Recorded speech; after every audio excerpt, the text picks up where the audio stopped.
on this fine Wednesday morning? Well, I hope you're doing well, because we have a treat in store for you. Today, 3 European rulers traveled all this way just to talk to you.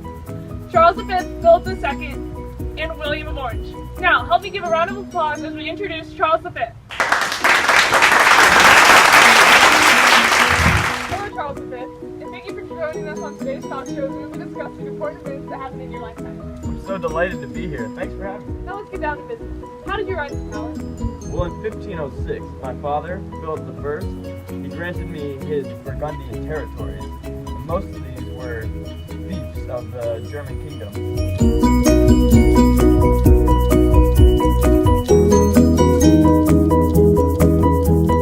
What territories did you rule?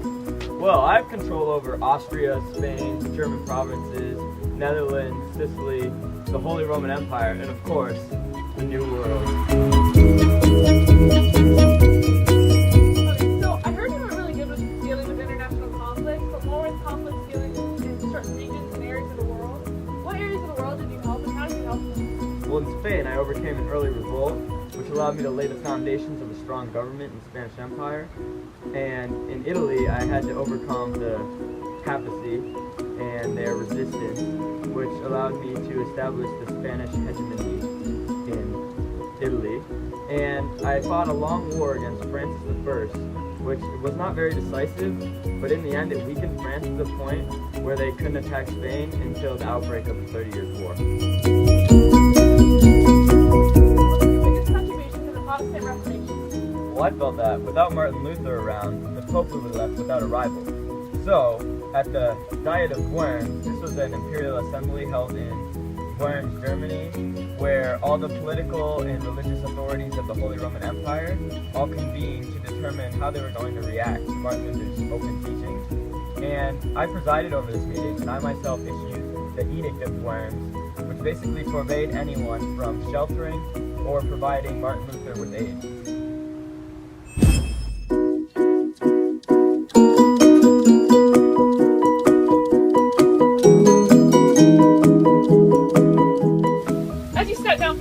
What did you do with all the territories you controlled, and why did you step down?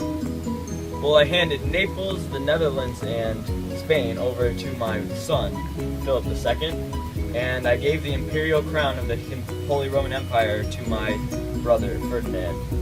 I stepped down from power because I felt like I was too old for the job, and after my defeat at Germany, I felt there was too much for me to do and not enough time to do it.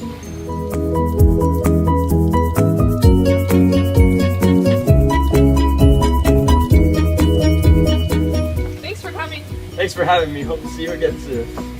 I would now like your help in welcoming our next guest, Philip II.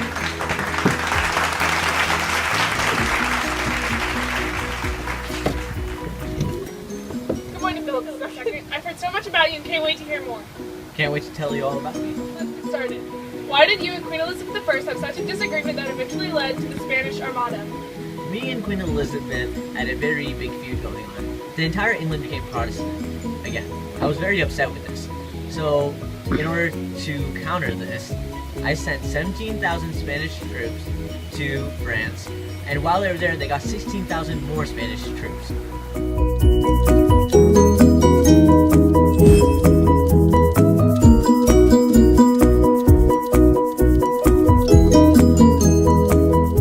Why did you help the Catholic Church persecute Protestants during the Counter-Reformation?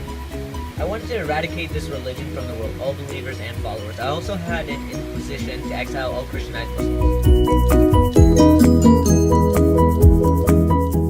Why did you have such strict rules when it comes to dealing with religion?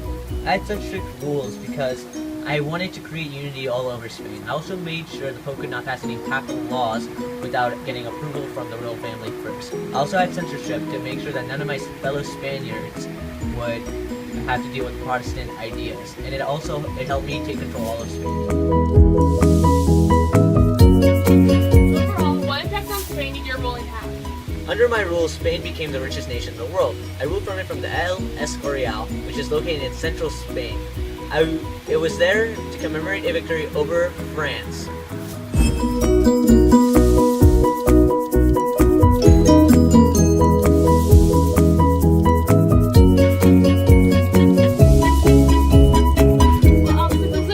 led to your fall of power? Well, you see, I mistrusted my own judgment, and I relied on others for help. I also took a very long time to make my moves, which ended up becoming a really big disaster. Wow, you've been through a lot. If you're ever back in the New World, just give me a call and you can come back on the show. Thanks for coming. Thank you for having me. Safe travels. Now it is time to welcome our final guest of the day, William of Orange. I'm glad to be here. We're glad to have you. Let's get started. Let's do it. When and how did you rise to power? In 1689, my wife and I married. We're off the throne as joint monarchs, an event which is known as the Glorious Revolution. I accepted and became known as William III of England and Scotland and William II of Ireland. I followed the English Bill of Rights, which limited my power as a monarch.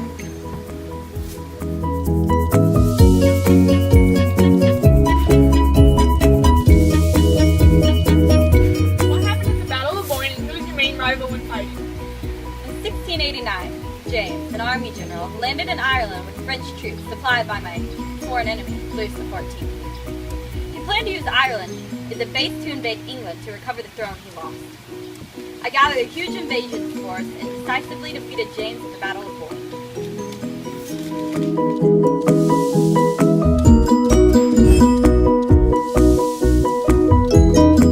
What alliance did you form to help fight against Louis XIV during war, and how did you help society grow economically? In 1689, I brought Britain into the League of Augsburg, which formed the Grand Alliance against France. For the next 8 years, I was away fighting, often. In 1694, I established the Bank of England, which supplied my war fund. And this eventually led to the defeat of Louis XIV, and he had to give up much of his territory.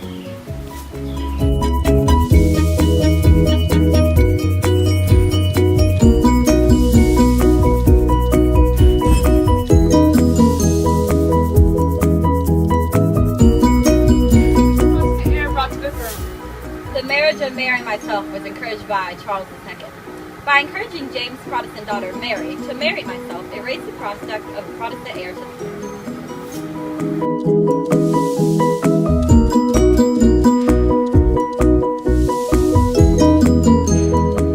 How did your legacy come to an end?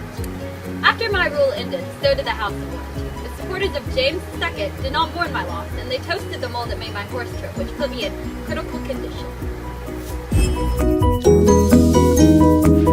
Thanks for taking time out of your day just to come and talk to us. You're welcome. I enjoyed being here. Travel back to Europe safely and hope to see you soon.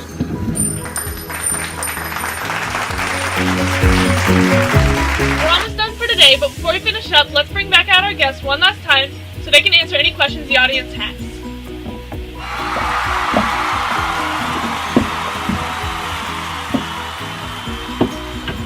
Yes, how did piracy affect your country? Well, it limited the trade routes and it made exploration around the world much harder. And by blocking off the trade routes, we weren't able to get as much supplies into our countries as we used to be able to prior to this piracy.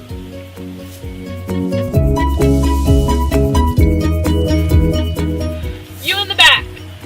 How did you deal with debt in your country? Well, as we began to accumulate a lot of debt, I decided to simply raise the taxes in my country to simply get a larger source of income. Due to me being in debt, that I had to default loans multiple times thanks to my dad, Charles V. Thanks a lot, Dad. Due to the Bill of Rights being established, Parliament controlled taxation and legislation within the country, which included dealing with the national debt.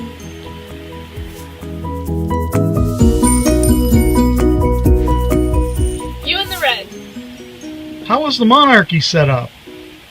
During the 1500s, it was an absolute monarchy, which basically meant that the king had no laws or constitution he had to follow. That was common during the 1500s. During the 1600s, however, though, they had laws that they had to follow, just like any other leader.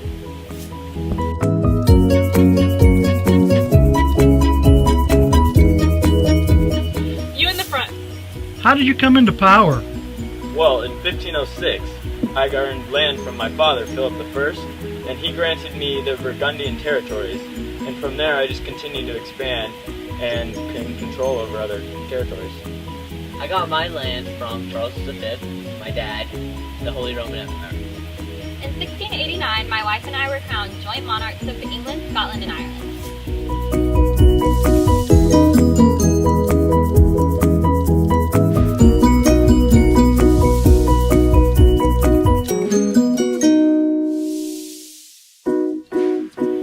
One more question. You in the hat. How did the monarchs influence Europe in the time period? Throughout the 1500s, exploration brought wealth and prestige to Europe's monarchs. They ruled with very few limitations on their power. And within the following centuries, internal problems, rebellions, and wars caused problems with their power.